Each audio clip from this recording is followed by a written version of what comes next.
Welcome to Dance for Inclusion. This is an Erasmus Plus project. We're going to talk about Lindy Hop and jazz music. Although the US was in the middle of segregation during the first half of the 20th century, Lindy Hop played a significant part in getting people from various ethnic backgrounds together. The dance is even considered to be a cultural phenomenon, breaking racial barriers. To understand the relationship between Lindy Hop and segregation, it is important to identify racial prejudices in early 20th century North America.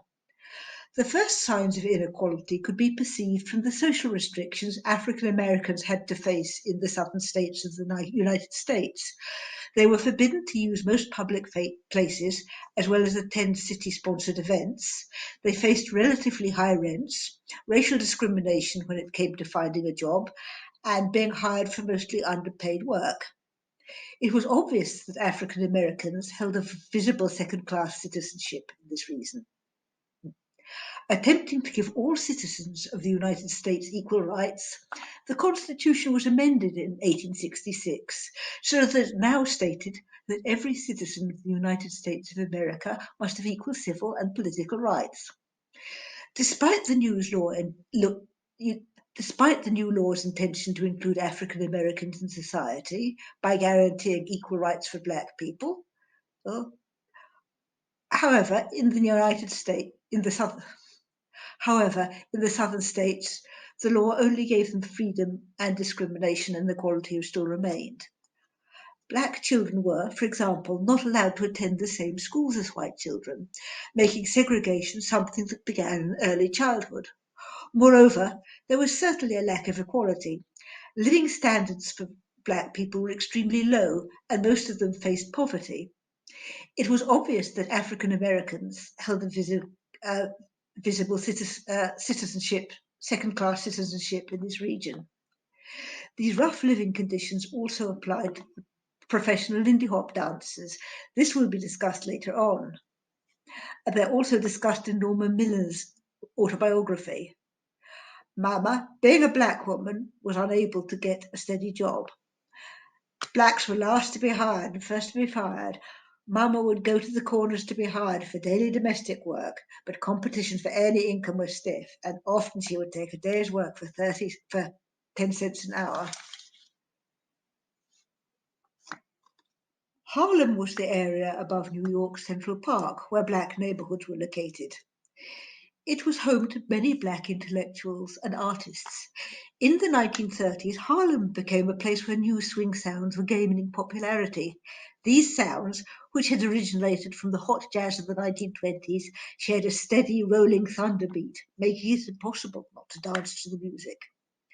The new rhythm had an energetic and constant rhythmic 8-count pulse that gave a feeling of hopping to the music.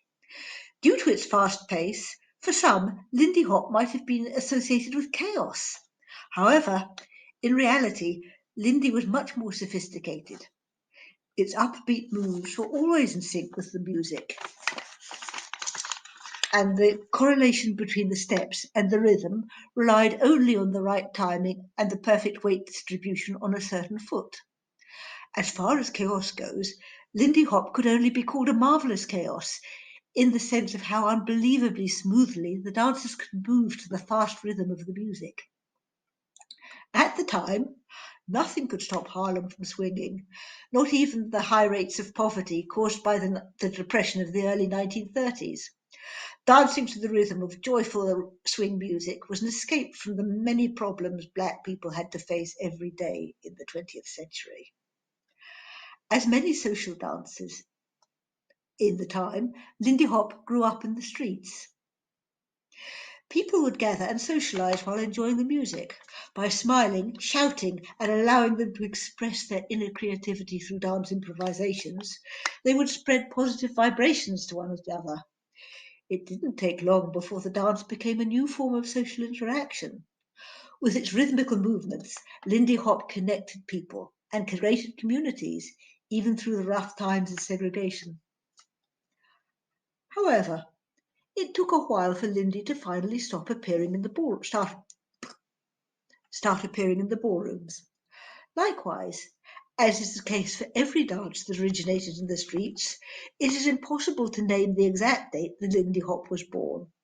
Thus, it is only certain that Harlem streets was the place where most of the first developments began. Most began. Back in the early 20th century, many ballrooms dominated New York. However, it was this one particular dance hall, the Savoy, that turned into a cultural phenomenon that brought black and white people together in the town of segregation. It was located in Harlem, and shortly after its grand opening in 1926, it became a significant cultural institution, attracting not only locals, but even tourists from outside the city.